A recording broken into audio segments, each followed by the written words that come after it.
And it is a decades-old issue, not only in eThekwini, but around many parts of the country as well. A lack of investment in water infrastructure and corruption, rendering many municipalities unable to deliver clean, safe water to its residents. Let's hone in on access to water as one of the key challenges facing the country, especially ahead of this evening's State of the Nation address. Dr Ferrial Adam is the Executive Manager at WaterCAN, and she joins us live this afternoon. Dr. Adam, it's great to have you on. Thanks very much indeed for coming on. And it's the same story as load shedding in many respects, isn't it? This lack of investment in infrastructure, this lack of focus on maintenance that's brought us, let's not even begin on corruption, all of these issues bringing us to the situation that we've just heard those residents describe. Absolutely. Good afternoon, Michelle, and your viewers. You are spot on. That is exactly it, is that we know the issues. We know what's causing the challenges we have right now, and we need some urgent action. So what does that action look like? The President has probably one of the biggest jobs that he will have in his presidency, this 8th State of the Nation address that he will be delivering this evening. There is a lot of expectation on a whole range of issues. And of course, you would hope, as WaterCAN, that this issue of supplying clean drinking water and proper sanitation to communities will be high up on the agenda. So I think that if we look at, and you mentioned 8 State of the Nation addresses, I think that there's a lot of pomp and ceremony, but a lot of these speeches have been just a lot of words, and we've missed on the action. Let's be honest, in terms of access to water, there's a very skewed perception of the amount of people that do not have access to safe drinking, clean water in South Africa. If you ask government, they'll tell you that 80% of their population have access to clean drinking water, but it's how we define access.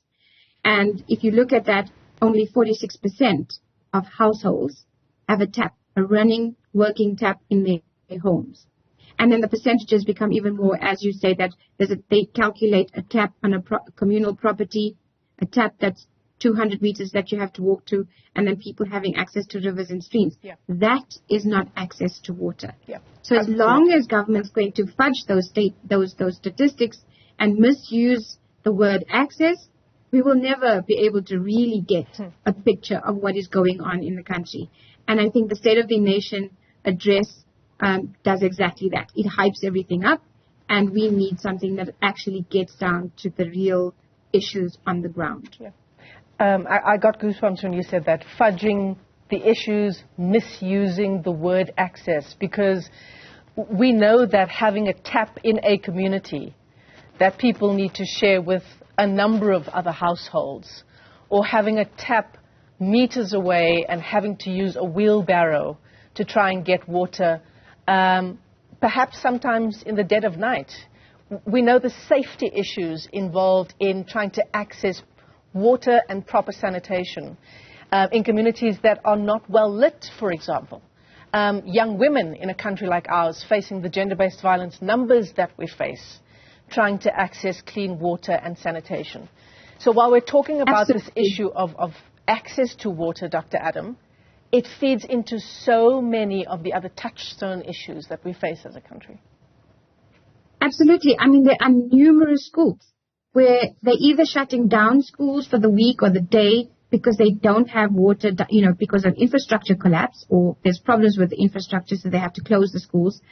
Or we have issues of the dependence on now what is your water tankers, which is supposed to have been just a short-term relief. But in many parts of our country, specifically KZN and Eastern Cape, this is becoming the norm.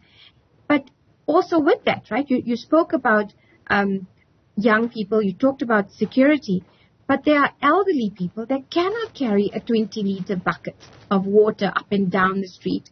You have people that have health issues that cannot get their water because they just cannot get to the tankers.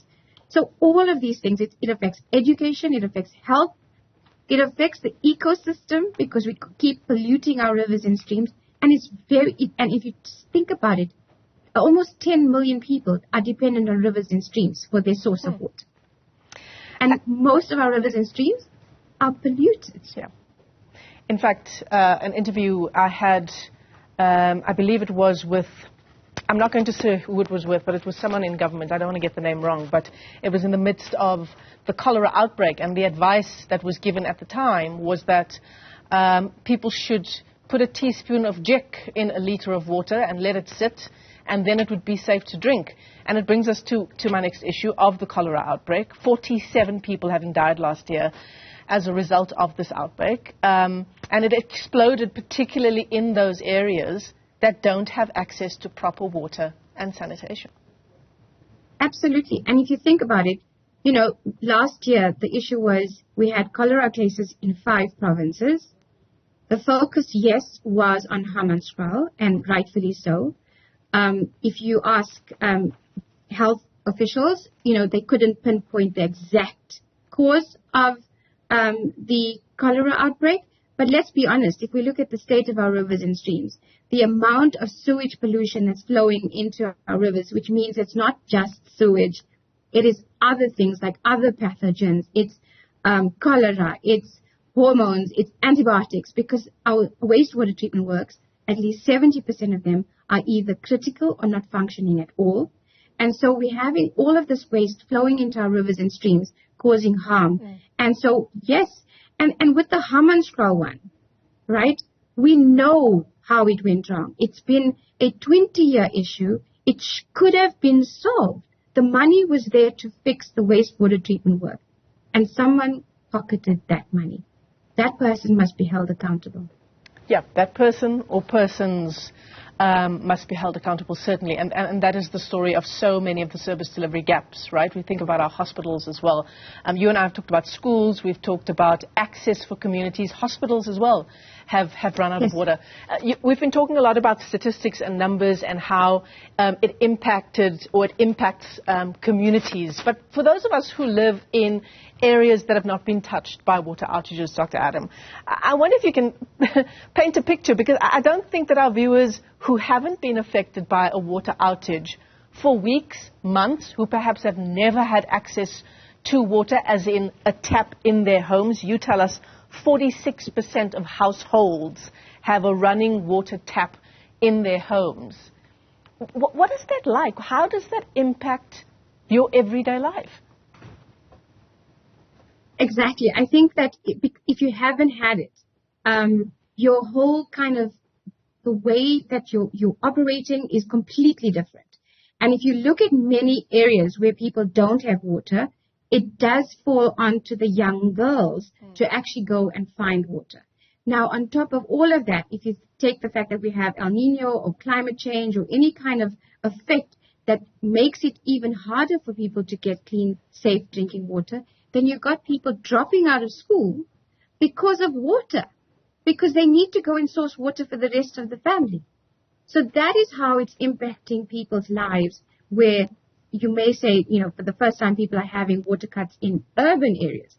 But this is how it has been affected, and it has been there not just last 2 years.